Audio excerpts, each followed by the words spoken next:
कभी तुमने सोचा है कि इंसानी दिमाग दुनिया की सबसे मुश्किल प्रॉब्लम सॉल्व कर लेता है, पर अट्रैक्शन के मामले में इतना हेल्पलेस क्यों हो जाता है? जिस इंसान को देखकर हमारा लॉजिक पूरी तरह काम करना बंद कर देता है, क्या वो वाकई ट्रू लव होता है या हमारे दिमाग का सबसे बड़ा धोखा? बचपन से हमें सिखाया गया है कि अट्रैक्शन एक मैजिकल फीलिंग है, एक कनेक्शन जो किस्मत से जुड़ता है। पर अगर मैं तुमसे कहूं कि तुम्हारा दिमाग तुम्हें एक बहुत खूबसूरत इल्यूजन में रख रहा है, तो क्या तुम यकीन करोगे? आज हम ह्यूमन साइकोलॉजी के उस डार्क और ब्रूटली ऑनेस्ट हिस्से में उतरेंगे जिसे आर्थर शोपेनहावर में सालों पहले ऑब्जर्व किया था।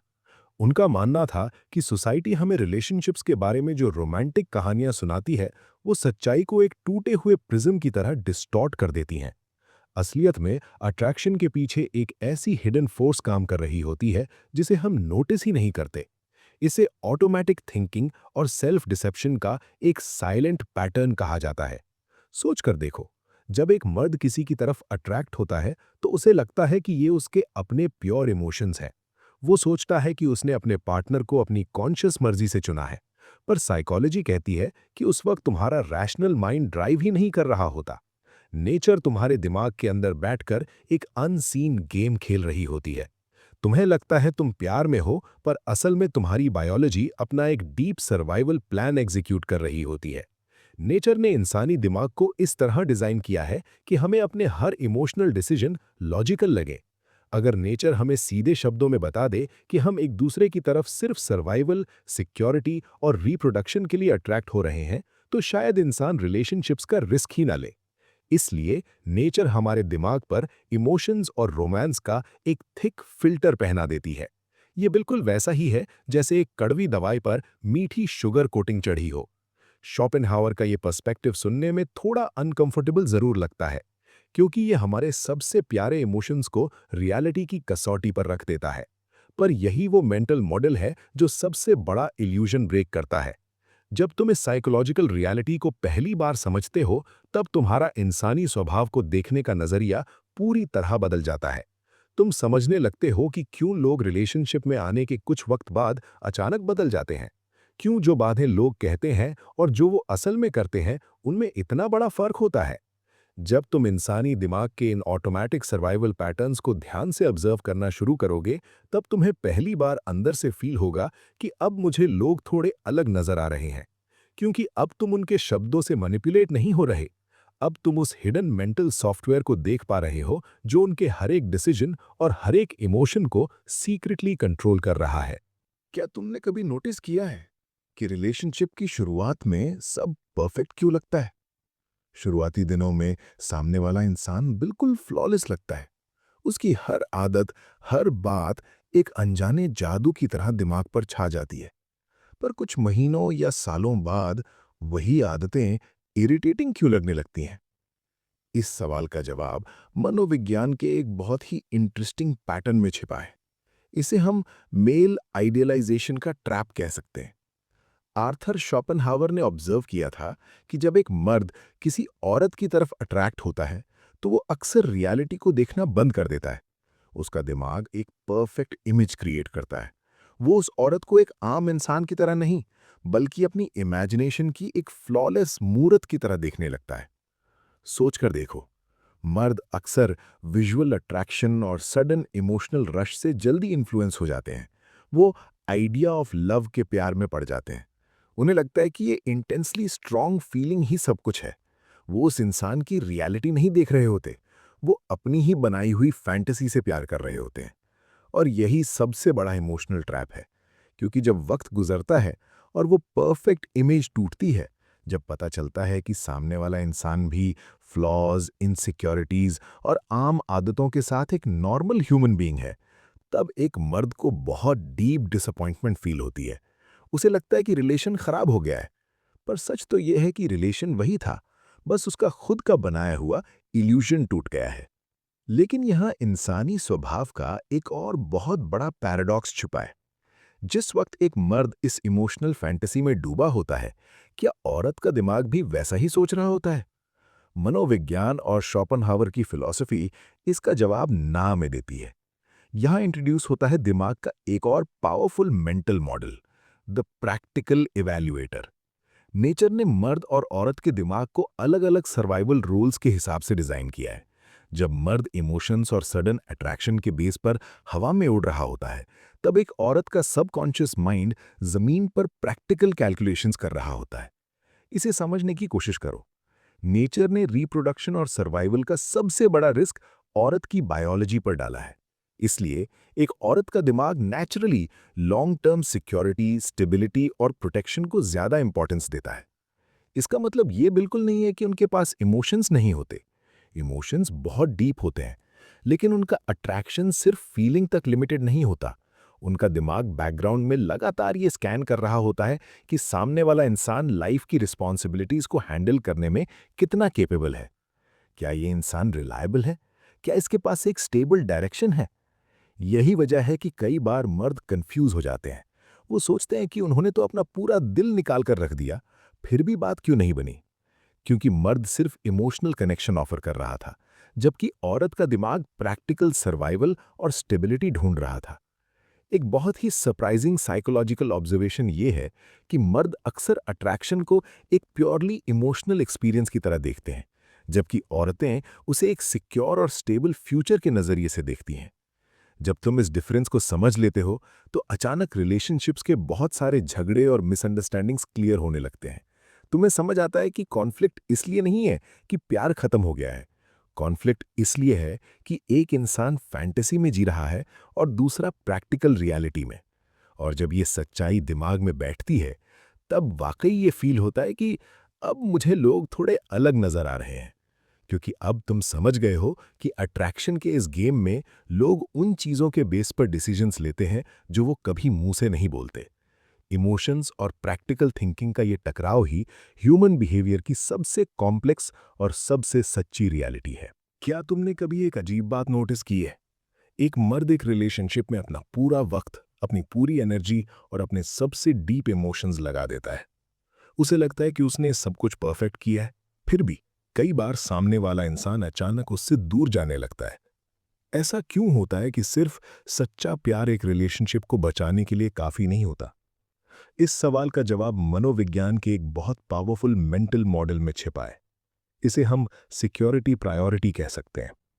आर्थर शोपेनहावर की फिलॉसफी के अनुसार इंसान का दिमाग सिर्फ आज की खुशी के लिए नहीं, बल्कि आने वाले कल के सर्वाइवल के लिए वायर किया गया है। हम अक्सर मूवीज देखकर ये मान लेते हैं कि अट्रैक्शन सिर्फ एक प्योर फीलिंग का नाम है, पर रियलिटी में अट्रैक्शन एक बहुत ही कॉम्प्लेक्स कैलकुलेशन है जो हमारा सबकॉन्शियस माइंड बिना रुके हर वक्त कर रहा होता है। नेचर ने मर्द और औरत को अलग-अलग साइकोलॉजिकल रिस्पॉन्सिबिलिटीज के साथ डिजाइन किया है। जब एक औरत का दिमाग किसी पार्टनर को इवैल्यूएट करता है, तो वो सिर्फ एक इमोशनल कनेक्शन नहीं ढूंढ रहा होता। वो दिमाग एक इनविजिबल स्कैनर की तरह काम करता है। वो लगातार स्कैन करता है फ्यूचर स्टेबिलिटी, इमोशनल सपोर्ट और कैपेबिलिटी को। वो सबकॉन्शियस माइंड चुपचाप ये सवाल पूछता है कि क्या ये इंसान लाइफ के मुश्किल वक्त में एक सॉलिड फाउंडेशन बन सकता है? क्या इसके पास आने वाले कल की रिस्पॉन्सिबिलिटीज को उठाने की मेंटल स्ट्रेंथ है? ये कोई चालाकी या सेल्फिश बिहेवियर नहीं है, ये बायोलॉजी है। ये इंसानी स्वभाव का वो नेचुरल डिफेंस मैकेनिज्म है जो हजारों सालों की एवोल्यूशन से दिमाग में डीपली प्लांट किया गया है। और सबसे बड़ा पैराडॉक्स यहीं पर क्रिएट होता है। मर्द इस सिक्योरिटी प्रायोरिटी को पूरी तरह इग्नोर कर देते हैं। उन्हें लगता है कि अगर उनका इमोशनल कनेक्शन स्ट्रांग है, तो प्रैक्टिकल जिंदगी की बातें ऑटोमैटिकली सॉल्व हो जाएंगी। उन्हें लगता है कि इमोशंस ही उस रिलेशन का सबसे बड़ा पिलर है। पर शोपेनहावर कहते थे कि प्रैक्टिकल कंसर्न्स और लॉन्ग टर्म सेफ्टी सिर्फ रोमांटिक इमोशन से कहीं ज्यादा डीप रूट रखते हैं। सोच कर देखो, जब तुम किसी ऐसे इंसान को देखते हो जिसके पास लाइफ का एक क्लियर डायरेक्शन है, जो इंटरनली कॉन्फिडेंट है और जिसके पास एक मेंटल स्टेबिलिटी है, तो वो इंसान नेचुरली इतना अट्रैक्टिव क्यों लगने लगता है? क्योंकि उसकी कैपेबिलिटी दूसरे के दिमाग के उस हिडन सिक्योरिटी रेडार पर एक बहुत स्ट्रॉन्ग ग्रीन सिग्नल भेजती है। इसमें सिर्फ फाइनेंशियल स्टेबिलिटी नहीं आती, इसमें इमोशनल और मेंटल रिलायबिलिटी भी शामिल होती है। जब तुम इंसानी दिमाग के सिक्योरिटी प्रायोरिटी मॉडल को समझ लेते हो, तो तुम्हारी आंखें पूरी तरह खुल जाती हैं। तुम लोगों के बिहेवियर को उनके रोमांटिक वर्ड से नहीं, बल्कि उनकी डीप साइकोलॉजिकल नीड्स के हिसाब से देखना शुरू कर देते हो। तुम्हें एग्जैक्टली समझ आने लगता है कि लोग जो कहते हैं और जो करते हैं उसमें इतना बड़ा फर्क क्यों होता है। इंसान के एक्शंस हमेशा उसकी सबकॉन्शियस सिक्योरिटी के अकॉर्डिंग ही अलाइन होते हैं, चाहे वो मुंह से कितनी भी रोमांटिक बातें क्यों न करें। और इस ब्रूटली ऑनेस्ट रियलिटी को समझने के बाद वाकई एक पल के लिए फील होता है कि अब मुझे लोग थोड़े अलग नजर आ रहे हैं, क्योंकि अब तुम उनके सरफेस लेवल इमोशंस को क्रॉस करके उनके दिमाग के उस प्रैक्टिकल इंजन को देख पा रहे हो जो असल में उनके सारे डिसीजंस ले रहा है। क्या तुमने कभी एक अजीब इंसानी आदत नोटिस की है? जो इंसान हमारे लिए हर वक्त अवेलेबल होता है, हम सबकॉन्शियस लेवल पर उसकी इज्जत करना क्यों कम कर देते हैं? और जो इंसान थोड़ा दूर, थोड़ा अपनी लाइफ में बिजी होता है, हमारा दिमाग उसकी तरफ एक अजीब सी क्यूरियोसिटी क्यों फील करता है? इसे समझने के लिए हमें इंसानी दिमाग के एक बहुत ही हिडन पैटर्न को देखना होगा। इसे हम the invisible currency of attention कह सकते हैं। ऑर्थर शोपेनहावर की फिलॉसफी को अगर मनोविज्ञान के नजरिए से देखा जाए, तो रिलेशनशिप्स में अटेंशन सिर्फ एक फीलिंग नहीं है, ये एक साइकोलॉजिकल करेंसी है। एक ऐसी दौलत जिसे लोग अक्सर बिना सोचे समझे खर्च कर देते हैं। सोच कर देखो, जब एक मर्द किसी की तरफ अट्रैक्ट होता है, तो वो अक्सर क्या करता है? वो अपनी सारी अटेंशन, अपना पूरा वक्त और अपना फोकस उस एक इंसान पर डाल देता है। उसे लगता है कि ज्यादा केयर दिखाने से, लगातार मैसेजेस करने से और हर वक्त अप्रूवल देने से वो सामने वाले को अपनी वैल्यू प्रूव कर देगा। उसे लगता है कि यही प्यार जताने का सही तरीका है। पर यहाँ बायोलॉजी और साइकोलॉजी बिल्कुल उल्टा खेल खेल रही होती हैं। इंसान का दिमाग एक बहुत ही सिंपल रूल पर काम करता है, द प्रिंसिपल ऑफ स्केर्सिटी। जो चीज बाजार में इजीली, अबंडेंटली और फ्री में मिलती है, दिमाग ऑटोमेटिकली उसकी वैल्यू जीरो मान लेता है। और जो चीज रेयर होती है, जिसे पाने के लिए थोड़ी मेहनत करनी पड़ती है, दिमाग उसको हाई स्टेटस और हाईली वैल्यूएबल समझता है। हम अक्सर सोचते हैं कि स्टेटस का मतलब बहुत सारा पैसा, पावर या बड़ी गाड़ी होता है। पर साइकोलॉजिकल टर्म्स में स्टेटस का सबसे बड़ा सिग्नल तुम्हारी अटेंशन और तुम्हारा वक्त है। जब तुम अपनी अटेंशन बहुत सस्ते में दे देते हो, तो तुम्हारा परसीव्ड स्टेटस सामने वाले के दिमाग में अचानक गिर जाता है। एक औरत का सबकॉन्शियस माइंड इस ओवर इन्वेस्टमेंट को अट्रैक्शन की तरह नहीं, बल्कि एक रेड फ्लैग की तरह देखता है। उसका दिमाग बैकग्राउंड में ये स्कैन करता है कि अगर इस इंसान के पास मुझे देने के लिए इतना सारा फ्री वक्त है, तो इसका मतलब इसकी लाइफ में कोई बड़ा पर्पस या डायरेक्शन नहीं है। और जहां पर्पस नहीं होता, वहां नेचर को सर्वाइवल और स्टेबिलिटी का सिग्नल नहीं मिलता। क्या अब तुम्हें समझ आ रहा है कि कई बार सब कुछ सही करने के बाद और पूरी तरह वफादार रहने के बाद भी अट्रैक्शन अचानक खत्म क्यों हो जाता है? क्योंकि तुमने अपनी अटेंशन की सप्लाई इतनी बढ़ा दी थी कि सामने वाले दिमाग ने नेचुरल तरीके से तुम्हारी डिमांड को खत्म कर दिया। जब एक मर्द इस सच्चाई को डीपली समझ लेता है, तो वो अपनी अटेंशन को एक सस्ते खिलौने की तरह बांटना बंद कर देता है। वो समझ जाता है कि असली साइकोलॉजिकल स्टेटस उसके सेल्फ रिस्पेक्ट और उसके लाइफ गोल्स में छुपा है। जब वो अपनी जिंदगी में, अपने पर्पस में कंप्लीटली फोकस्ड होता है, तो उसकी अटेंशन नेचुरली लिमिटेड हो जाती है। उसका फोकस रेयर बन जाता है। और तब बिना किसी मैनिपुलेशन या फेक गेम के लोग ऑटोमेटिकली उसकी तरफ अट्रैक्ट होने लगते हैं, क्योंकि अब वो उस अटेंशन को अर्न करना चाहते हैं। जब तुम अट्रैक्शन के इस हिडन गेम को और अटेंशन की इस इनविजिबल इकोनॉमी को समझ जाते हो, तो वाकई अंदर से एक रियलाइजेशन आती है कि अब मुझे लोग थोड़े अलग नजर आ रहे हैं। क्योंकि अब तुम उनके दिखावे को नहीं, बल्कि इस बात को साफ साफ देख रहे हो कि कौन अपनी वैल्यू खुद डिस्ट्रॉय कर रहा है और कौन असली साइकोलॉजिकल स्टेटस होल्ड करता है। अब अट्रैक्शन तुम्हारे लिए कोई मिस्टीरियस मैजिक नहीं रहा, बल्कि दिमाग का एक क्लियर और लॉजिकल पैटर्न बन चुका है। क्या तुमने कभी सोचा है कि गुस्सा, नाराजगी या अचानक आए खामोशी सिर्फ इमोशंस नहीं है, बल्कि दिमाग का एक बहुत एडवांस्ड हैकिंग सिस्टम है? हमें लगता है कि जब लोग इमोशनल होते हैं, तो वो सिर्फ अपनी अंदर की आवाज बाहर निकाल रहे होते हैं। हमें सिखाया गया है कि इमोशंस पूरी तरह से इनोसेंट और स्पॉन्टेनियस रिएक्शंस होते हैं। पर ह्यूमन साइकोलॉजी की रियलिटी इससे कहीं ज्यादा डार्क और इंटरेस्टिंग है। सच्चाई यह है कि इमोशंस सिर्फ फीलिंग्स नहीं है। इमोशंस सामने वाले के दिमाग को इन्फ्लुएंस और कंट्रोल करने का एक हिडन साइकोलॉजिकल टूल है। इसे हम द स्ट्रैटेजी ऑफ इमोशंस कह सकते हैं। सोच कर देखो, आर्थर शोपेनहावर की फिलॉसफी कहती है कि मर्द और औरत की कम्युनिकेशन बायोलॉजी पूरी तरह से अलग काम करती है। एक मर्द दुनिया को बहुत ही डायरेक्ट और स्ट्रेट फॉरवर्ड लेंस से देखता है। अगर सामने वाला मुस्कुरा रहा है तो मर्द सोचता है कि वो खुश है। अगर कोई ध्यान दे रहा है तो मर्द उसे जेन्युइन अफेक्शन मान लेता है।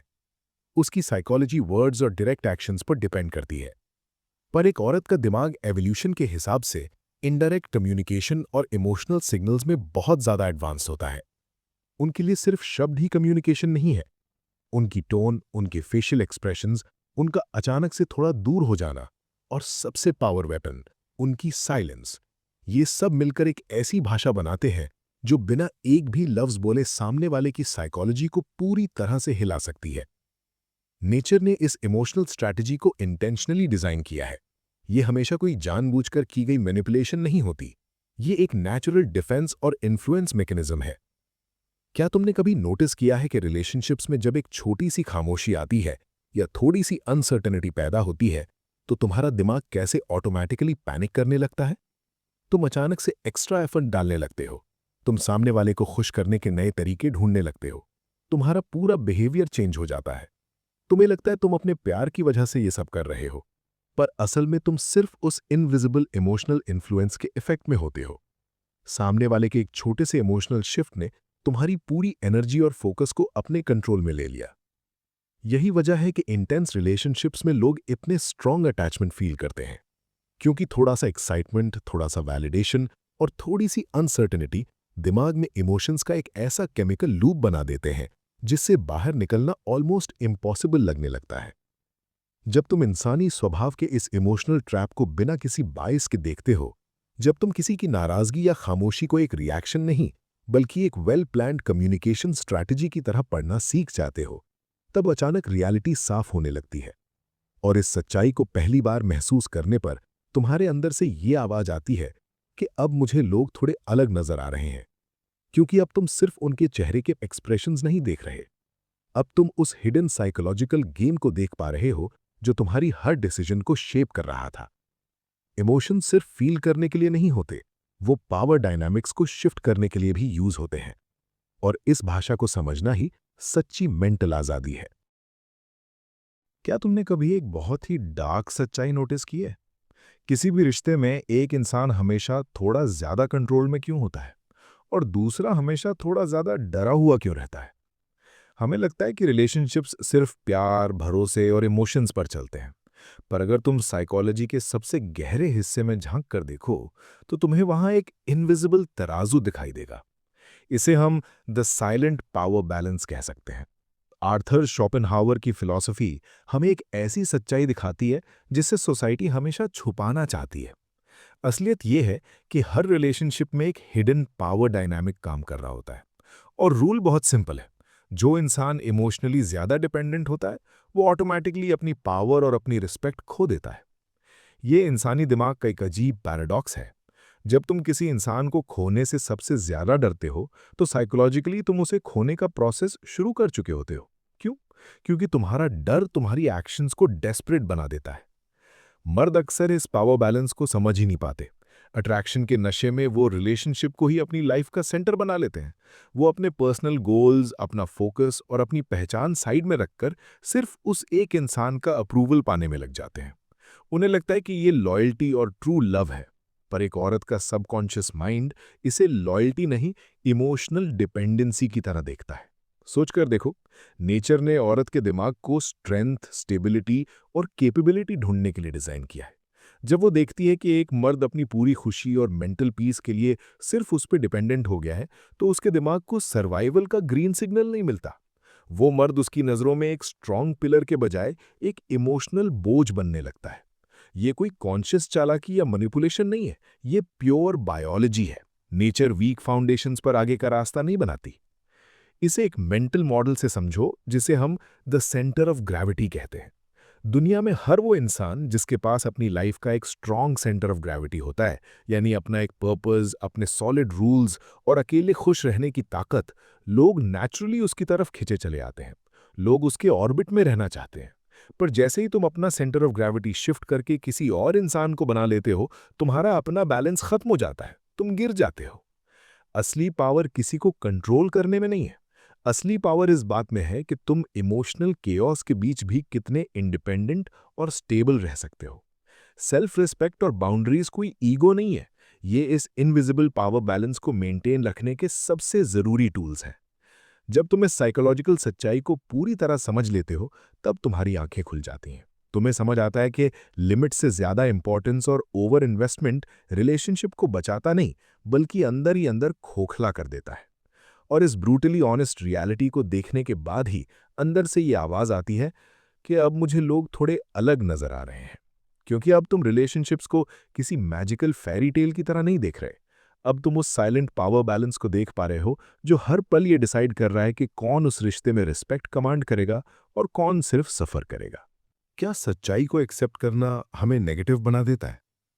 जब भी आर्थर शोपेनहावर की ये ब्रूटली ऑनेस्ट बातें सामने आती हैं, तो कई लोग बहुत अनकंफर्टेबल फील करते हैं। उन्हें लगता है कि इंसानी स्वभाव की इस डार्क साइकोलॉजी को समझने से उनका प्यार और रिश्तों से भरोसा उठ जाएगा। पर असलियत बिल्कुल इसके उलट है। शोपेनहावर का मकसद औरतों को जज करना या प्यार को गलत साबित करना नहीं था। उनका मकसद था हमारे देखने के तरीके को, हमारे नजरिए को पूरी तरह से बदलना। बचपन से सोसाइटी ने हमारे दिमाग पर रोमांटिक इल्यूजन्स का एक टूटा हुआ प्रिज्म लगा दिया है, और जब सच्चाई इस टूटे हुए प्रिज्म से गुजरती है, तो वो पूरी तरह से डिस्टॉर्ट हो जाती है। जब तक तुम इस टूटे हुए प्रिज्म से दुनिया को और रिलेशनशिप्स को देखोगे, तुम हमेशा डिसअपॉइंटेड रहोगे, क्योंकि तुम एक आम इंसान से एक परफेक्ट मूवी कैरेक्टर बनने की उम्मीद कर रहे होते हो। तुम उम्मीद करते हो कि सामने वाला अपने सर्वाइवल इंस्टिंक्ट्स और अपनी बायोलॉजी को छोड़कर सिर्फ तुम्हारे इमोशंस के हिसाब से जिएगा, जो कि इम्पॉसिबल है। पर जब तुम इन रोमांटिक इल्यूजन्स को हटाते हो, तब तुम्हारे अंदर एक अलग ही लेवल की मेंटल आज़ादी आती है, एक ऐसी डीप अंडरस्टैंडिंग जो तुम्हें एक क्लैरिटी माइंड देती है। इस क्लैरिटी के आने के बाद तुम लोगों की छोटी छोटी बातों पर रिएक्ट करना बंद कर देते हो। अगर कोई अचानक दूर जाने लगे या अपना बिहेवियर बदल ले, तो तुम पैनिक नहीं करते। तुम समझ जाते हो कि सामने वाला इंसान सेल्फिश या बुरा नहीं है, वो बस बैकग्राउंड में चल रहे अपने बायोलॉजिकल और साइकोलॉजिकल सॉफ्टवेयर को फॉलो कर रहा है। तुम एक्सपेक्टेशंस को रियलिस्टिक रखना सीख जाते हो। तुम समझ जाते हो कि अट्रैक्शन टेम्परेरी हो सकता है, और हर रिलेशनशिप में पावर डायनामिक्स अपना खेल खेलती है। और इस सच्चाई को जानने के बाद तुम इमोशंस को फील जरूर करते हो, पर उनके गुलाम नहीं बनते। ये रियलाइजेशन ही इंसान का सबसे बड़ा साइकोलॉजिकल एवोल्यूशन है। जब तुम इस ब्रूटली ऑनेस्ट सच्चाई को गले लगाते हो, तो तुम इमोशनली वीक नहीं, बल्कि मेंटली इनविंसिबल बन जाते हो। क्योंकि असली पावर किसी और इंसान को कंट्रोल करने में नहीं है। असली पावर उन हिडन फोर्सेस को समझने में है, जो कल तक बिना बताए तुम्हें कंट्रोल कर रही थी। और अब तुम इस मैट्रिक्स से बाहर आ चुके हो। अगर तुम्हें इंसानी सोच, डीप साइकोलॉजी और मनोविज्ञान को इस तरह गहराई से समझना पसंद है, तो किताब की आवाज को सब्सक्राइब जरूर करना, क्योंकि यहां हम सिर्फ किताबें नहीं पढ़ते, हम इंसानी दिमाग को पढ़ना सीखते हैं। कमेंट करके जरूर बताना कि इस वीडियो की कौन सी सच्चाई ने तुम्हारा नजरिया सबसे ज्यादा बदला। हम मिलेंगे ऐसे ही एक और डीप साइकोलॉजिकल रियलिटी के साथ।